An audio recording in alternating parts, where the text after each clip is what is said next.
So hello, welcome to Wheel Life, the video diary that helps you understand what life is like living with an electric unicycle. And in this episode, I'm going to take an important look at a safety aspect of riding. And please stick around to the very end where there is a special offer that you really cannot miss. Let's get started.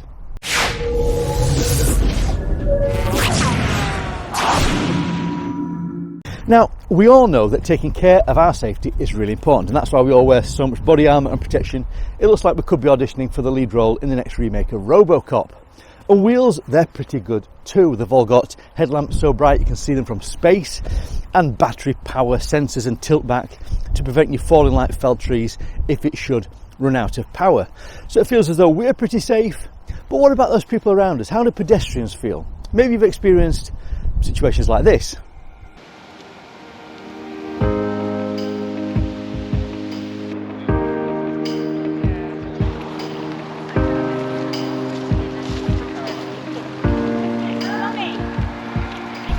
Now, I would say that 99% of the people that I meet when I'm out riding are absolutely thrilled and delighted to meet me, and why wouldn't they be? But you do get the occasional person that does jump and get a bit startled. Now, one of the great things about EUCs is that they are pretty much silent.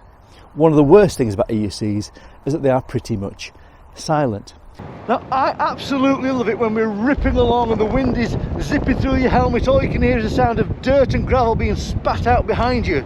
But because we're so quiet, we have got a tendency to creep up behind people like with the commander of a U-boat. And I have seen people jump up in the air, startled, a bit like a cat that's just seen a cucumber. But I think I've just found the perfect solution, and it's called the Fingerdinger. So this is it, the Fingerdinger, a finger-worn bicycle belt style device. Really simple idea, but very well executed. Easy to use and robust in quality, and I guarantee this is going to bring added value to your riding experience. This is made by RB Ventures UK, and they've put a lot of time and thought into the careful construction of this. Now, I've been riding with mine for about a month now, and I honestly would say that if I mistakenly leave home without it, this is something I really miss having. Now, I would suggest as well that there probably isn't a human on the planet that doesn't understand and recognise the sound of a bicycle bell. People know what it is, they know what to expect, and importantly, they know how to behave. And that's good, because all you need to do as a rider approaching a pedestrian, back off the speed a bit, just give 2 rings. You don't give more than 2 rings because that can sound aggressive. And it's not like we're trying to sell ice cream or anything. Then as you go past, give a polite hello, thank you, and a wave, and on your way. And everyone is happy and everyone is safe. It's also great in cities. I ride in London and I've used it quite a lot there, particularly as I go around parked buses or around corners. Places where pedestrians are likely to pop up without warning and without looking, expected to be hit on the head like a whack-a-mole. But let's take a closer look at it. So this is it, the Fingerdinger. And the first thing you're going to notice is that this has got quite an impressive weight to it. And for me, that tells me this is robustly put together and is not going to fall apart inside 2 minutes. It's got a really simple trigger mechanism with a spring-loaded hammerhead there that you pull back, flick, and the hammerhead hits the bell end. But it's not too heavy. In fact, I rode for about 3 hours the other day and barely even noticed it was there. It's got a Velcro strap with enough length on it to comfortably fit round your finger when you're wearing gloves. And it is really thoughtfully put together and designed with a little groove there that helps to fit comfortably between your fingers. Not only comfortably, but that groove helps to prevent the Fingerdinger from spinning or slipping out of position. And that's actually really important, because you don't want to have to go fumbling around trying to find the trigger when you really need it. Reassuringly, it's there just where you left it.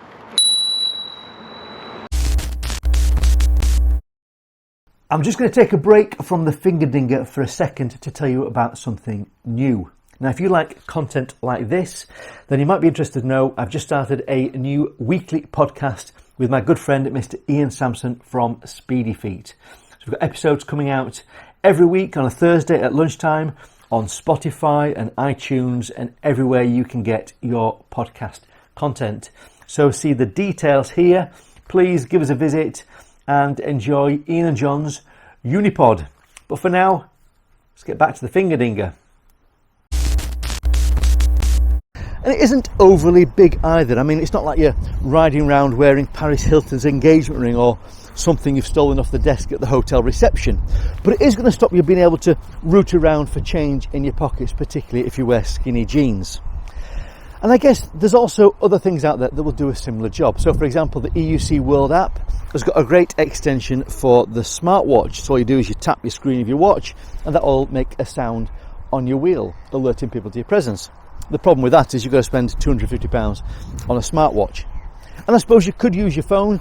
With most apps, you can press the horn feature on that and that will alert people as well. But fumbling around for your phone, particularly with gloves on, is a bit frustrating. I suppose you could shout to people. That's a bit weird. And I've also got a real dislike for playing very loud music through the onboard Bluetooth speakers. And let's face it, as I've said, nothing is as universally understood and responded to as a bicycle bell. And let's just talk about the name, the Fingerdinger.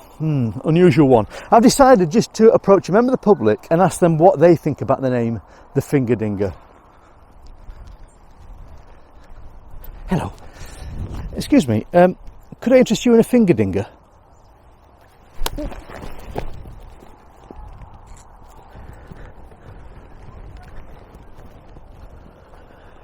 Yeah, perhaps don't mention the name.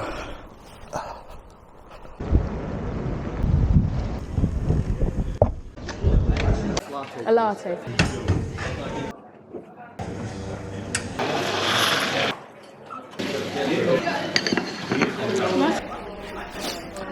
So, I like the Fingerdinger, but I wonder if it's going to be useful in other situations as well. So I brought it to a busy cafe to see if I can use it to attract the attention of the waitress and get some service. Let's see how this goes. Excuse me, can I get some salt, please? Seems to have worked so far.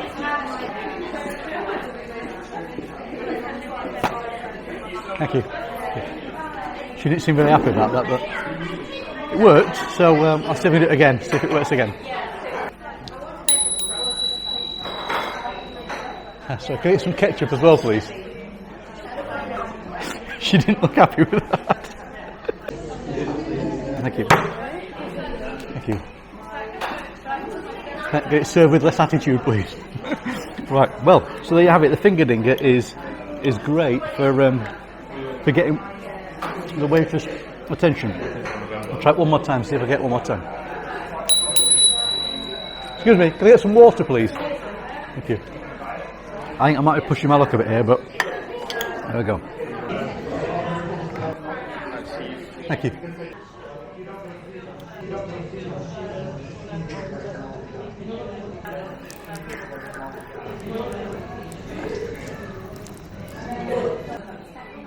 Thank you very much. So there you have it. The Fingerdinger is good for attracting attention of the waitress and the waiter here at the cafe. But maybe I wouldn't recommend it. Can I get some napkins, please? Thank you. Thank you.